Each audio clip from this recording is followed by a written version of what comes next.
चलो एलएफटी है, एलएफटी का मतलब liver function test. Liver function test के पहले तो कंटेंट पता होना चाहिए सबको क्या क्या होते हैं, और कंटेंट का सिग्निफिकेंस पता क्या क्या होता है। सीरम बिलोबिन होगा, बिलोबिन होगा टोटल और होगा डायरेक्ट इनडायरेक्ट। टोटल कितना है, डायरेक्ट और इनडायरेक्ट पहला। दूसरा होता है क्या, SGOT। तीसरा SGPT। चौथा होता है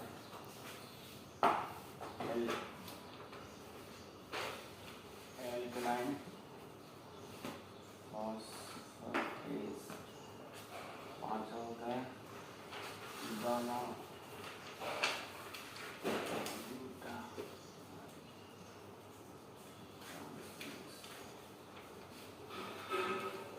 gamma glutamyl transferase. Gamma glutamyl transferase. छठा होता है प्रोथ्रोम्बिन, और सातवां होता है serum protein PTT, albumin globulin protein albumin globulin. Globulin.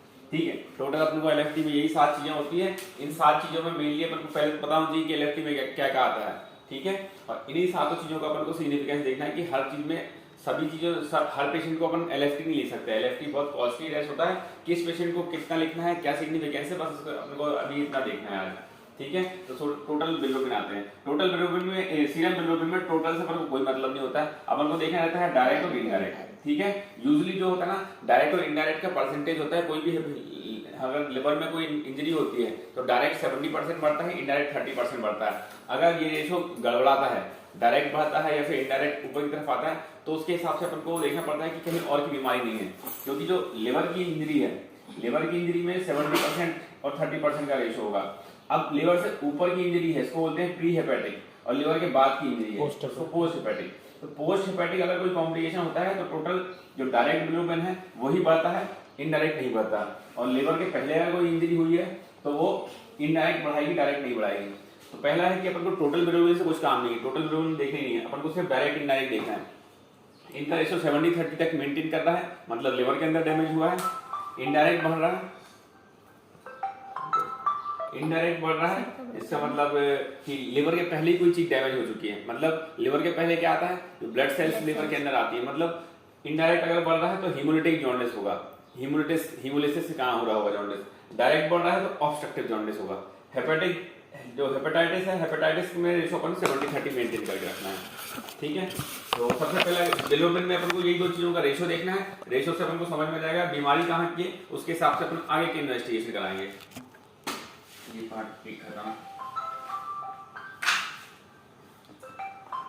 SGOT SGPT भी यही है, ये भी लिवर के जो अंदर बनते हैं एंजाइम। ठीक है, ये एंजाइम में लिवर इंजरी में सबसे पहले यही बढ़ना चालू होते हैं, बिलोबिन तो बाद में बढ़ना चालू होता है। सबसे पहले ये एंजाइम बढ़ने चालू होंगे। इन एंजाइम का भी नॉर्मल वैल्यू होती है 0 to 40 होती है दोनों की। इनको सिग्निफिकेंस कब मारते हैं, जब वो सिम्टम्स अगर हैं सिम्टोमेटिक और असिम्टोमेटिक। असिम्टोमेटिक देखते हैं, इनका कोई ऐसा रेशो नहीं है, नॉर्मल वैल्यू होती है 0 to 40। अगर ये 3 टाइम्स बढ़ते हैं, 3 टाइम्स बढ़ते हैं मतलब 3 टाइम्स बढ़ रहा है मतलब कि मोर देन 120 हो गए हैं, और 5 टाइम्स बढ़ रहा मोर देन 200 हो गए हैं। तो अगर कोई पेशेंट असिम्टोमेटिक है और उसका 5 टाइम्स से ज्यादा बढ़ रहा है तो अपन उसको सिग्निफिकेंटली दे देंगे, एलएफटी मानेंगे। और सिम्टोमेटिक है तो 3 टाइम्स बढ़ रहा है तो उसको सिग्निफिकेंट दे देंगे, एलएफटी मानेंगे। मतलब सिग्निफिकेंट मतलब कि किसी को अपन को आगे इन्वेस्टिगेशन या इंटरवेंशन की जरूरत है या नहीं है। एक चीज है, लिवर फंक्शन जब भी डिरेंज होते हैं ना तो लिवर फंक्शन की क्वांटिटी देख के ट्रीटमेंट नहीं दिया जाता है, पेशेंट के सिम्टम्स को देख के ट्रीटमेंट दिया जाता है। क्वांटिटी से अपन को कोई मतलब नहीं है। मतलब क्वांटिटी मतलब कोई पेशेंट देख रहा है, कोई पेशेंट 4 बिलोबिन होता है, उसमें पेशेंट को बहुत ज्यादा सिम्टम्स आने लगते हैं। कई पेशेंटों को 10 बिलोबिन होते हैं, उसमें पेशेंट को सिम्टम्स नहीं आते। अगर पेशेंट को सिम्टम्स, अपन को पेशेंट को ट्रीट करना है, पेशेंट की इन्वेस्टिगेशन से बहुत ज्यादा मतलब नहीं होता है। ये तो एक नॉर्मल वैल्यू। SGOT SGPT कई लोगों के अगर 1000 तक पहुंचते हैं तो पेशेंट को बहुत ज्यादा वॉमिटिंग हो जाती है। कई लोगों के 5-5 हजार तक पहुंच जाते हैं कि उनको सिम्टम्स नहीं आते हैं। ठीक है, तो इनका ट्रीटमेंट भी ऐसी है। ये सेल्फ लिमिटिंग वायरल, ज्यादातर हेपेटाइटिस होती है, वायरल इन्फेक्शन होती है। बैक्टीरियल इन्फेक्शन के कारण बहुत ही कम चांसेस होते हैं हेपेटाइटिस होने के। तो वायरल इन्फेक्शन में सेल्फ लिमिटिंग है, एक सर्किल के बाद अपने आप ठीक हो जाएगा। तो मेनली अपन को ट्रीट सिम्टम्स करना है पेशेंट के लिए सर, है ना। तो इनको ट्रीटमेंट की जरूरत कब पड़ेगी, इन्वेस्टिगेशन की जरूरत कब पड़ेगी, जब पेशेंट का SGOT SGPT level more than 120 आ जाएगा विद सिम्टम्स और मोर देन 200 आ जाएगा विद। जो उसके पहले अपन जो SGOT कराते हैं सिर्फ वो देखने के लिए कराते हैं कि लिवर में इंजरी स्टार्ट हो रही है या नहीं हो रही। इनका ट्रीटमेंट से कोई ट्रीटमेंट मतलब जो अपन को लिवर प्रोडक्टिव एंजाइम है, यूडिलिव है, अर्सोडिऑक्सीकोलिक एसिड, लॉरनेट होता है, एलोनिथिन, एलएसपार्टेट, इन सब ट्रीटमेंट देने की जरूरत है नहीं है, वो इस पर डिपेंड करता है। नॉर्मली जो एल्कोहलिक हेपेटाइटिस है उसमें SGOT बढ़ता है और जो वायरल हेपेटाइटिस है उसमें SGPT बढ़ता है। कोई भी ड्रग इंड्यूस हेपेटाइटिस है ज्यादातर केसेस में SGPT ज्यादा बढ़ेगा और सिर्फ एल्कोहलिक है जिसमें SGOT ज्यादा बढ़ता है। तो एल्कोहलिक पेशेंट होगा तो उसका SGOT कराना रहता है, अगर नॉन बाकी दूसरी चीज देखनी है SGPT कराना। दोनों टेस्ट कराने का सिग्निफिकेंस कुछ है नहीं, क्योंकि ये दोनों एक साथ ही बढ़ते हैं। ऐसा नहीं होगा कि एक बढ़ गया एक बिल्कुल जीरो रहा, थोड़ा थोड़ा दोनों बढ़ेंगे। हाँ, एल्कलाइन फॉस्फेट लिवर के साथ साथ बोन में भी होता है, तो बोन में भी कोई डैमेज होता है उसमें बढ़ जाता है। एल्कलाइन फॉस्फेट टेस्ट का सिग्निफिकेंस सिर्फ प्रेगनेंसी में होता है। लास्ट ट्राइमेस्टर ऑफ प्रेगनेंसी होता है ना, उसमें जो बाइल फ्लो है, बाइल फ्लो कम हो जाता है, ठीक है, बाइल फ्लो कम हो जाता है, उसके कारण एल्कलाइन फॉस्फेट बढ़ने लगता है। तो ये एक प्रोग्नोस्टिक इंडिकेटर है। अगर प्रेगनेंसी के लास्ट ट्राइमेस्टर में एल्कलाइन फॉस्फेट बढ़ रहा है तो उसमें अपन को प्रेगनेंसी टर्मिनेट जल्दी, जितनी जल्दी से हो सकती है उतनी जल्दी करवा लो, नहीं तो इसमें IOD होने के चांसेस बहुत ज्यादा होते हैं। तो प्रेगनेंसी के लास्ट ट्राइमेस्टर में अगर आपने LFT कराया और एल्कलाइन फॉस्फेट बढ़ा हुआ आ रहा है, मतलब उसको फिर अपन को बोलना है जितना जल्दी से हो सके उसको टर्मिनेट कर लो, ठीक है। और कोई बाकी बोन डिसीज में बढ़ता है एल्कलाइन फॉस्फेट, बाकी LFT में कोई मतलब नहीं। गामा ग्लूटामाइल ट्रांसपेरेट है, गामा ग्लूटामाइल ट्रांसपेप्टाइडेज, ये भी एक एंजाइम है, ये मेनली अल्कोहलिक में बढ़ता है। आपने रूटीन अल्कोहलिक, तुमने जो आरोग्य वाले टेस्ट कराए होंगे, जितने भी अल्कोहलिक पेशेंट है उसका ये बढ़ा हुआ है। ये भी एक प्रोग्नोस्टिक इंडिकेटर है, ये बढ़ा हुआ है, मतलब बैड प्रोग्नोस्टिक इंडिकेटर है। और बाकी और किसी चीज में नहीं देखा जाता, सिर्फ अल्कोहल में। पीटी क्या होता है, प्रोथ्रोम्बिन टाइम। प्रोथ्रोम्बिन टाइम ये है कि बनता लिवर में है, मतलब ये कोआगुलेशन फैक्टर का पाथवे में आता है, ठीक है। और इसका जो नॉर्मल पीटी और INR देखा जाता है, पीटी एंड INR क्या है, स्टैंडर्ड इंटरनेशनल नॉर्मलाइजेशन रेशियो है।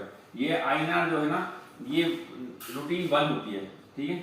नॉर्मल पीटी की वैल्यू 13 14 अलग अलग लैब में अलग अलग हिसाब से होती है। 13 पीटी की वैल्यू से मतलब नहीं होता, पीटी के ये INR है, इसी से मतलब होता है अपन को।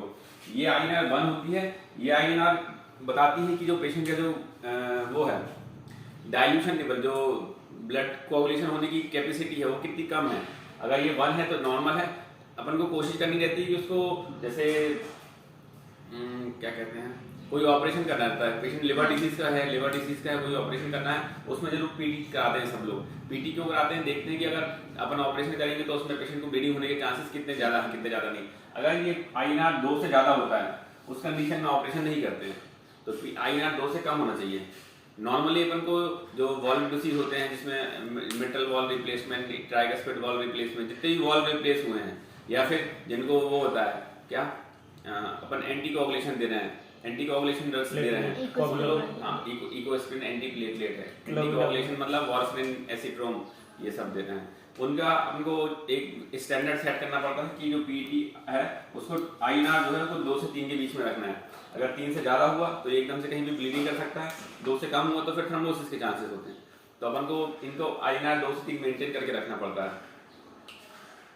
पीटी के बारे में पढ़ना, इसके बारे में थोड़ा पढ़ना पड़ेगा, थोड़ा कॉम्प्लिकेटेड है, मतलब लंबा टॉपिक है, ठीक है।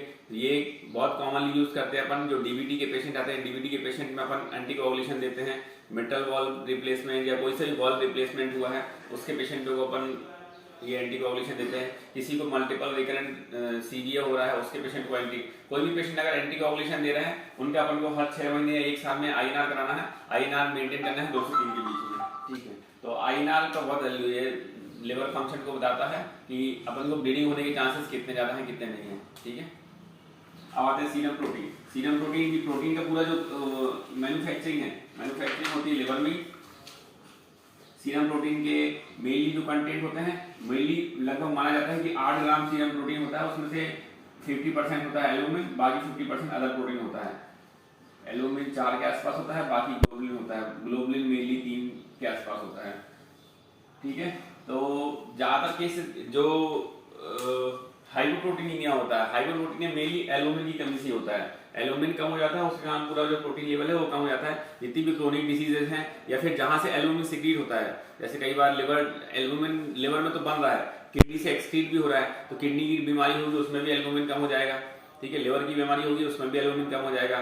क्रोनिकली अगर मालनरिश पेशेंट है उसमें भी एल्बुमिन कम हो जाएगा।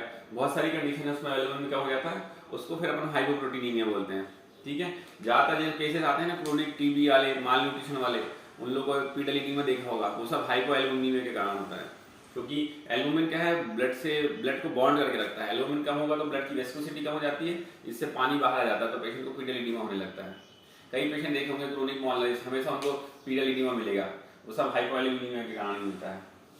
अपन इसलिए टोटल प्रोटीन नहीं खाते। इसका टोटल प्रोटीन अगर बढ़ रहा है तो एक सिग्निफिकेंस होता है। कई में कौन सी बीमारियां होती है जिसमें ग्लोबुलिन भी बढ़ने लगता है, एल्बुमिन ग्लोबुलिन रेशो उल्टा हो जाता है, उसमें मल्टीपल माइलोमा एक रहती है, ठीक है। मल्टीपल माइलोमा है, इसमें अलग से प्रोटीन बनने लगती है बॉडी के अंदर। कैंसर होता है ये, ठीक है, उसमें एल्बुमिन ग्लोबुलिन रेशो उल्टा हो जाता है, ग्लोबुलिन बढ़ जाता है, एल्बुमिन कम हो जाता है।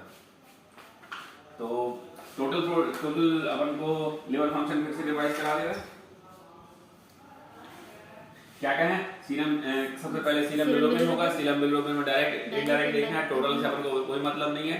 डायरेक्ट इनडायरेक्ट का रेशियो 70-30% कॉमनली होता है। अगर 70-30 अगर डायरेक्ट का रेशियो बढ़ रहा है मतलब पोस्ट हेपेटिक जॉन्डिस की तरफ जा रहे हैं, इनडायरेक्ट का रेशियो बढ़ रहा है मतलब प्री हेपेटिक की तरफ जा रहे हैं। एसजीओटी एसजीपीटी नॉर्मल लेवल जो होता है 40 के आसपास होता है।